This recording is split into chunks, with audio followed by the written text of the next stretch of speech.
Do you want to mow your fairway runoff all the way down to the creek like Augusta? Tired of having a rocky border along the water's edge of your beach? Learn how to get the look you want on today's video. Welcome to ErixonStone's technical tips for course design. Hello designers, welcome to another video of ErixonStone's technical tips for course design. You can catch me on Twitch at www.twitch.tv/ErixonStone and follow me on Twitter at ErixonStone. Today, I will show you how to use two water body objects to avoid the annoying borders that the course designer wants to put along the banks of your rivers and lakes. So what I have for the first one is I've got a hole here where just a quick short little par 3 that covers the body of water to a green that's surrounded by fairway. Simple hole. Gonna go ahead and flatten this tee box here just because we should. There we go.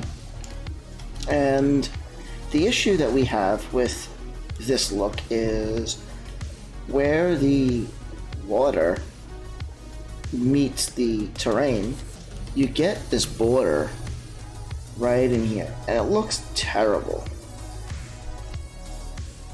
Same thing you get over here, get this border, but over here it looks okay, mostly because I have a more natural shape to it. But I'm going to show you how to get rid of this right here using two water body objects. So the first thing to note is the water body that I've created inside the plot is a water body that I've added manually. Right, and you can see that I've added, here's the outline of it. That's what it looks like.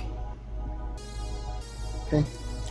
And when I put the first one in, you get this border around here, but we can avoid that. And the way to do that is we're going to create another water body. Create a water body. We're going to make it nice and big, just like the last one. Okay. And we're going to sync it. And if you notice, we're going to get it to a point where it stops moving. So I'm hitting the right shoulder button on my controller and it's moving up terrain, shrinking the size of this island.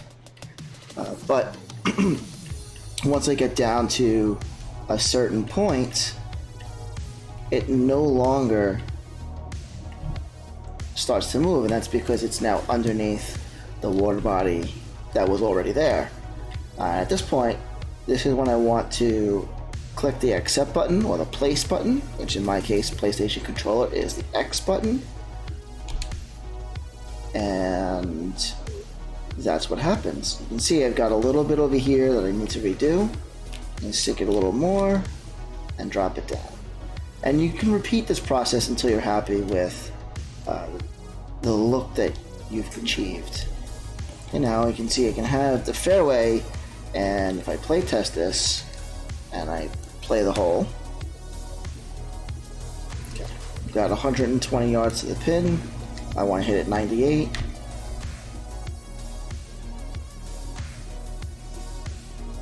Now I've got it, and the ball will roll right into the water. Here's another example. I've got this sand bunker here. The idea of this is I would eventually build a beach out of this. When I create, and I'll place my water body. I'm going to create a nice water body, nice and big. Just like that.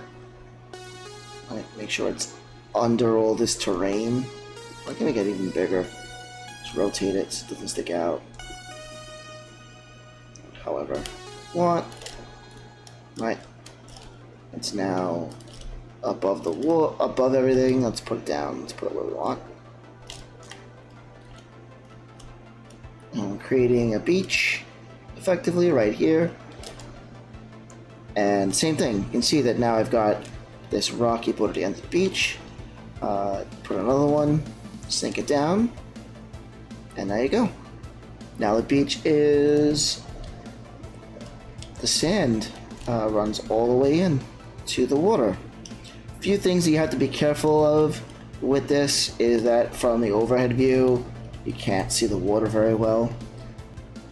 So keep that in mind. You may want to go in here and sink the land in the water. Escape raise, let's just drop this a ton, just so you can get a look at where it actually runs in. So you can see it creates that border underneath here, but it's under the water. So you just have to play around with that. You can see that I got this blackness, this black hole here. Makes it look deep, but you can see how that looks. So just be careful with using this. Also, if you were to look at it from an overhead in a scorebook, you really can't tell that there's water there. So make sure that the water is visible from the tee when you do this, so that players who are playing the game and playing your course know that there's water here. If they can't see it off the tee and they can't see it on the overhead map, they might miss it. In case they're on your scout cam, just keep that in mind. One other important note is this trick does not work if you try to use it along the shoreline and in the ocean. And I'll show you what happens here. So if I create water and I create a water body and I put it here,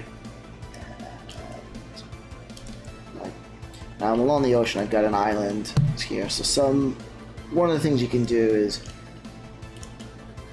drop that down to here. Right, and I'm just gonna. Right, so you can see how it was that, but it just moves the border in as I do that. It doesn't really work here.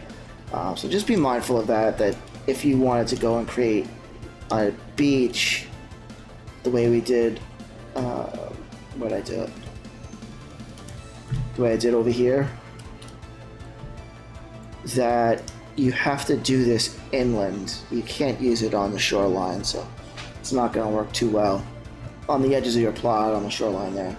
Got to use it in the interior of the plot, because you have to use two raised water bodies. It won't work with the water table and a water body that's sitting at level with it. And the reason for that is when you create a water body, we're not able to sink this any farther than the water table itself, so you can't get this to be actually underneath. Hey, thanks for watching. If you liked the video, give it a thumbs up. If you want to see more content just like this, then click the subscribe button below. That'll really help the channel out. Follow me on Twitter and check me out on Twitch, where I stream live every Thursday. Until next time, happy designing!